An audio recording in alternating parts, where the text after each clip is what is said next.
Roro Kidul dan Soekarno vs Kartosuwiryo dan Dewi Lanjar. Dalam mitologi Jawa, sosok presiden pertama Indonesia, yakni Ir. Soekarno,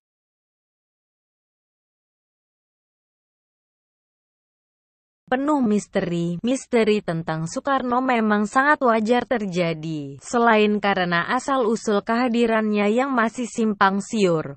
Presiden yang kerap dikenal dengan sebutan Putra Sang Fajar ini juga dianggap memiliki kesaktian luar biasa yang tidak semestinya dimiliki golongan manusia. Ingin tahu lebih jauh mengenai bukti-bukti kesaktian Soekarno? Ada hubungan apa antara Nyi Roro Kidul dan Soekarno sehingga sering menjadi buah bibir di kalangan masyarakat kita saat ini? Simak ulasan yang kami buat hasil rangkuman keterangan beberapa sumber berikut ini.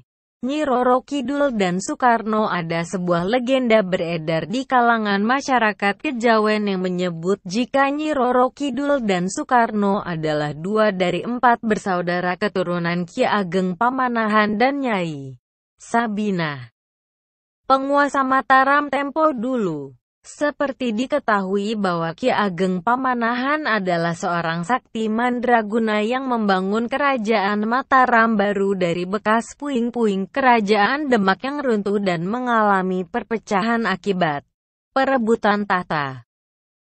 Karena kesaktiannya itu, Ki Ageng Pamanahan dikaruniai 4 orang anak hasil dari pernikahan gapnya dengan penguasa lelembut tanah Jawa yang bersemayam di sosok istrinya, Nyai Sabinah. Keempat anak tersebut bukan hanya berwujud jin, melainkan juga dapat mengubah dirinya menjadi sosok manusia dan memiliki usia hidup yang sangat panjang, hanya mati jika kiamat sudah tiba.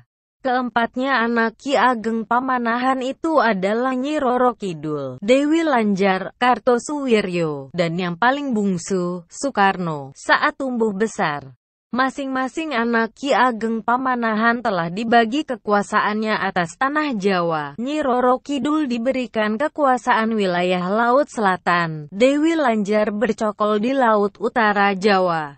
Kartosuwiryo, Raden Sutawijaya, berkuasa di Mataram, sedangkan yang paling bungsu diberikan kekuasaan atas daerah yang lebih luas di masa depan. Antara semua saudara itu, awalnya terjalin hubungan yang harmonis. Nyi Roro Kidul dan Soekarno bahkan dikenal selalu dekat dengan keturunan Raja-Raja Mataram untuk membimbing anak cucu Raden Sutawijaya agar memimpin dengan baik. Begitupun dengan Dewi Lanjar yang selalu berkomunikasi layaknya saudara pada umumnya. Saat Soekarno menjelma menjadi sosok manusia dan rencananya akan diberi sebuah wilayah kekuasaan yang lebih luas dari miliknya, Raden Sutawijaya yang sebelumnya sudah meninggalkan jasadnya, turun kembali ke tanah Jawa dan mewujudkan diri sebagai Kartosuwiryo. Ia tidak terima jika adik bungsunya itu justru diberikan kekuasaan yang lebih luas darinya. Saat Soekarno memimpin republik ini, Kartosuwiryo berusaha untuk merebut tampuk kekuasaan dengan melakukan serangkaian pemberontakan. Melalui DITII yang dibangunnya, ia melakukan propaganda untuk menjatuhkan Soekarno, adiknya. Menyadari hal itu, Nyi Roro Kidul sebagai kakak tertua kemudian memberikan pertolongan pada Soekarno. Diberikanlah satu mustika merah delima yang selama ini menjaga kekokohan kerajaan gaib pantai selatan pada Soekarno, agar si adik bungsunya itu dapat menahan segala gempuran yang dilakukan oleh Kartosuwiryo. Singkat cerita, karena mustika itu pemberontakan Kartosuwiryo dapat ditumpas. Akhirnya dapat ditumpas. Kartosuwiryo atau Raden Sutawijaya kembali mangkat ke alam gaib sembari berusaha mengikhlaskan adiknya memimpin republik ini.